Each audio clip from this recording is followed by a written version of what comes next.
Good morning, friends. So grateful to each of you who've been willing to share and get the word out through these videos, but more that you've been willing to pray. The prayers are working. There's breakthrough on so many sides. I can't say it enough. I keep hearing more and more reports from various intel officers and whatnot saying they still don't understand what's going on. We will never know the full extent of it, but nothing in this war has gone according to Russia's plans. Nothing. And at every point, they did everything exactly right. It failed again and again and again. And so, as if you've been on these before, you know how we roll. But the point, what we're going to be doing today is we're going to empower you to pray from a place of hope. When we pray from a place where we're impressed with the destruction, we're impressed with the horrors, we're impressed with the terror, we simply actually empower that, right? We go to a panic place, a fear place. The power of our prayers is not in the power of our emotions, the amount of sweat we put into them, but from the degree to which we understand the mind of God and we're partnering with the heart of God for the plans of God to be released in the earth. And we can't do that unless we're more impressed with God than we are with the devil. And so what we've got to do is we got to start from a place of hope. But if you've lost hope, how do you get it back? You get it back by remembering God's works, what he has done, remembering the breakthroughs, remembering the praise reports. So I'm not going to recite all of them because there's so many that have been happening up to this point, but I want to bring you up to date with the ones that are happening right now. The reality is right now, Russia is burning through hundreds of millions of dollars a day with a fleet off of Odessa, and it's doing absolutely nothing. Makes no sense in the natural at all. But the first time they brought the fleet up, the sailors rebelled and they wouldn't do it. The second time, it looks like winds are keeping them from landing an amphibious assault. It looks like it's given the people of Odessa time to be ready, and it's not happening. The advances that were coming from Sumy through Chernihiv to encircle Kyiv from the east, guess what? We prayed, and a fuel convoy was bombed out of existence. And the thing is that an army can only go as far as its supply chain, and they just cut off the supply chain for that and it stopped that advance cold. The advances coming out of Mykolaiv, coming from Kherson into the heartland, those seem to have stopped as well. They've had minimal gains, but the reality is everybody's standing back. Praise God, it looks like evacuation corridors for refugees from Sumy and Mariupol are opening. The buses are starting to roll.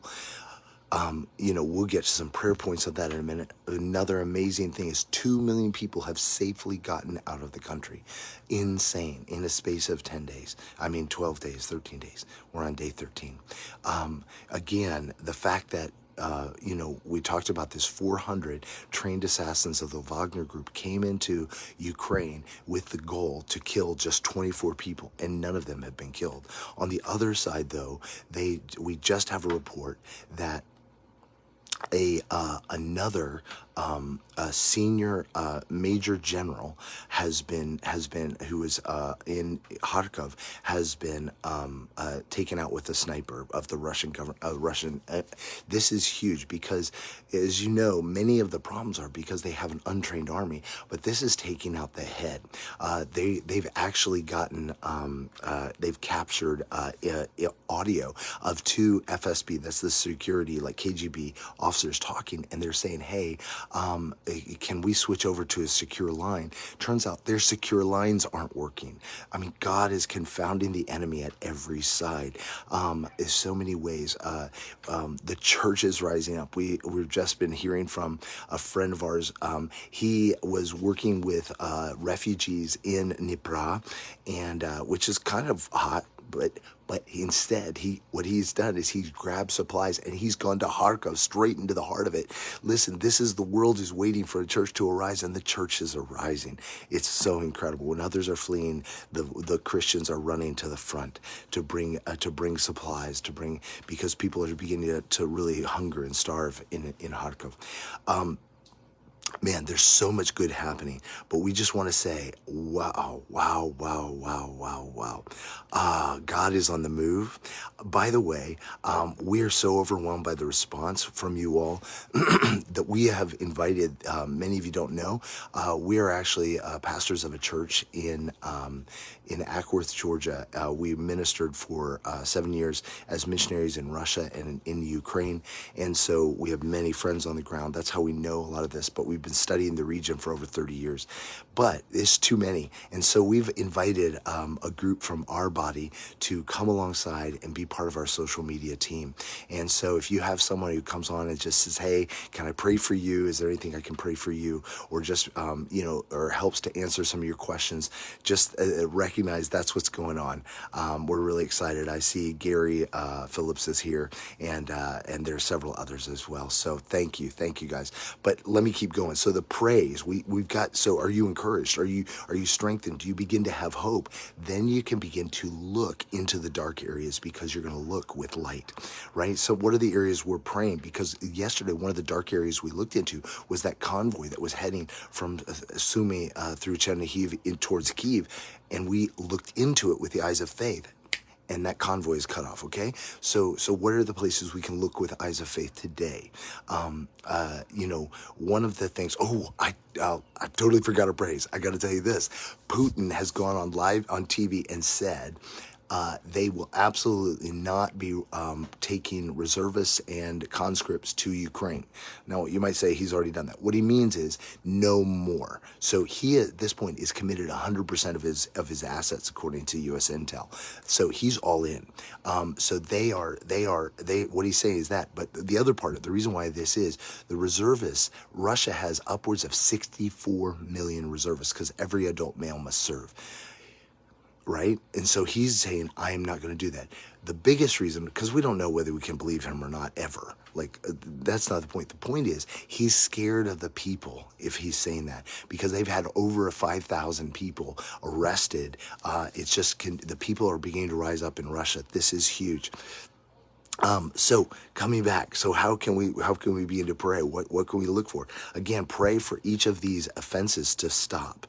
Pray for the safe evacuation, because up to this point, every time the people begin to evacuate from Mariupol, the Russians start shelling them. Pray for the people in occupied areas to continue to stand up and to push back, as they've done amazingly.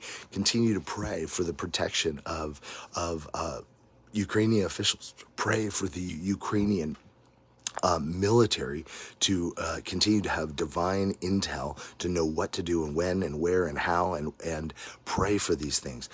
Pray for the economic sanctions to really work incredibly quickly. Why is this? That the pain would be felt very quickly in Russia, so that the pressure could not be escaped. If it goes slow, Russian people can endure anything. We need it to be fast, so the Russian people recognize we can't do this. Pray for the Russian minds to be open. A praise report, Anonymous has now officially gotten onto every single Russian TV channel with real footage and real information from Ukraine. What? Incredible. So much is happening because we've been praying, right? We've been praying that everything hidden would be revealed. Well done, folks. Well done. Let's continue those prayers. So these are key points: praying for the protection of the innocent, praying for the protection of the vulnerable, that those who flee would be able to get out, and those who get out would be protected from the wolves that would take advantage of the situation, human trafficking, and so on and so forth. Pray that, in fact, instead of that the very wolves that would take advantage of the situation would actually be taken out as they rise up, that the indignation of the people would wrap them up and we get them arrested.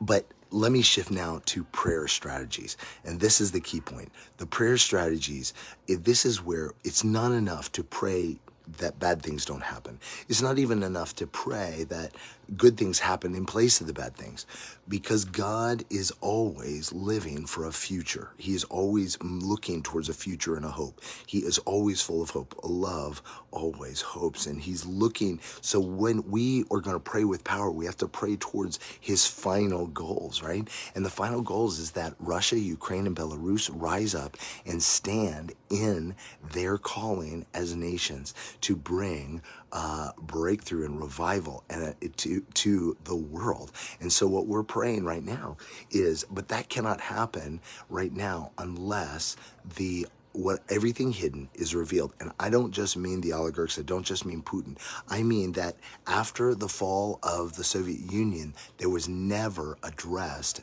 all the horror that was done, all the complicity, all the ways that what was done. It was all just shoved under the rug. And that's why we're here today, because the same people who were in power then are in power now.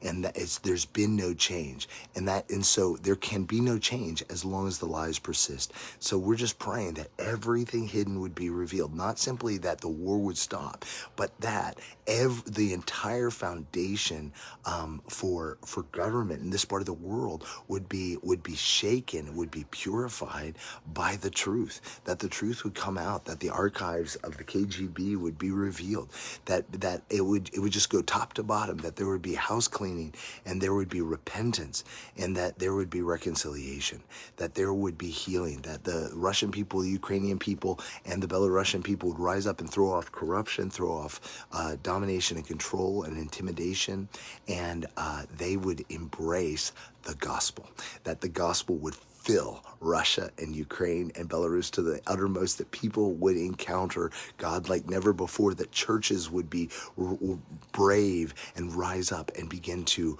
bring the gospel in the very real ways that it needs to encounter all of society, top to bottom. Well, this is God's best right now. We got to lean in for that. It's not enough for the war to stop. Listen, if the war just stopped today, we would be back here tomorrow. Because the final piece is, if you're trying to make sense of what Putin is trying to do, this is a big prayer point, Putin has switched. He is now looking to, he's always feared, very much like Stalin, feared the Ukrainian people, because the Ukrainian people in the Soviet Union were the only people group who never truly submitted. They were not willing members of the Communist Party. They actually were, rebelled. They had to be put down in 1920 and 21. They've always been feared because they don't submit. And so pray. Right now, he's in a point where he's attempting to destroy the Ukrainian people. As I said, he wants the Ukrainian land, not the Ukrainian people. That's why he's just bombing like crazy. But the other thing is, I believe he's also trying to get Europe and the West to engage him directly militarily, so he can flip the narrative on the Russian people and say, look, we're all under attack. Come on, rise up together. And it will, and if that does that, that will trigger in the Russian people this victim, like, yes, everybody's against us. That's a common narrative for the Russian people. And he will, once again, not have to fear the people, but have full backing from the people. And so pray that as things are moving, I know there's been talk of a fast track for Ukraine, EU membership and NATO membership. I personally extremely doubt that. I extremely doubt that, because Europe and America simply don't want to cross that red line that empowers the delusions of Putin to view it as an all-out war with Europe. And so they don't want to cross that line. And the reality is, I too think it would take away his Putin's biggest weakness, which is the lack of support and morale of the people.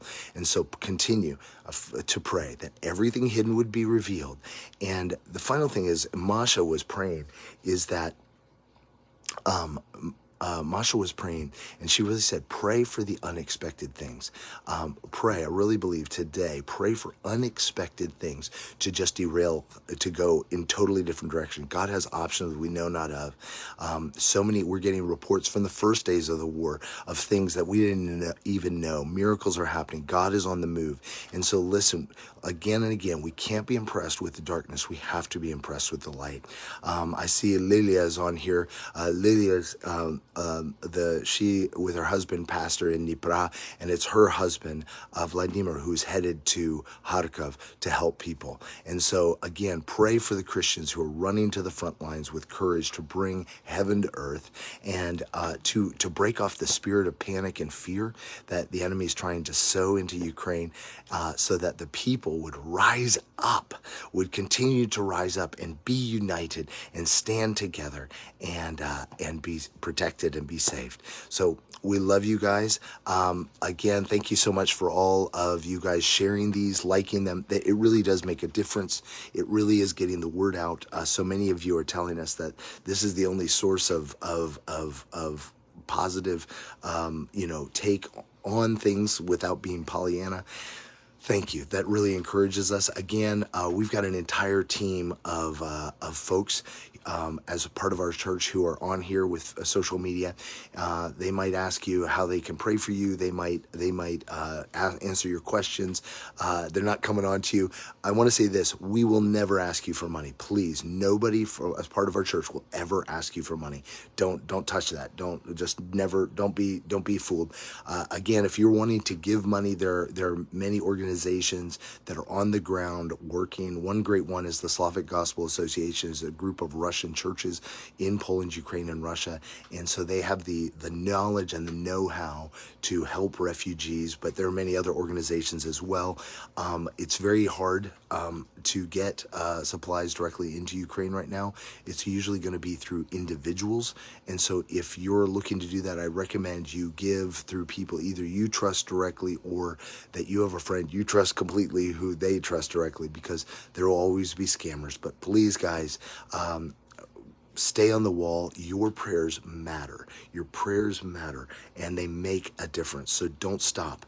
Don't stop raising up prayer. Don't stop sharing this. I'm so grateful for all of you guys who have created prayer groups, who have prayer groups. Some of you, we've had people upwards of groups of 5,000 who are praying on this. Thank you, thank you, thank you. Let's do this. Man, thank you so much for all the encouragement. I really do try to read all these comments as much as I can. There's so many of you, but you don't know how much it encourages me. There's always a bunch of crazies out there. Just ignore the crazies, okay? Don't engage the crazies. You just lean into faith, hope, and love. And the greatest of these is love. And we're going to see God's plans being played out in Ukraine. We love you guys. Have an amazing day.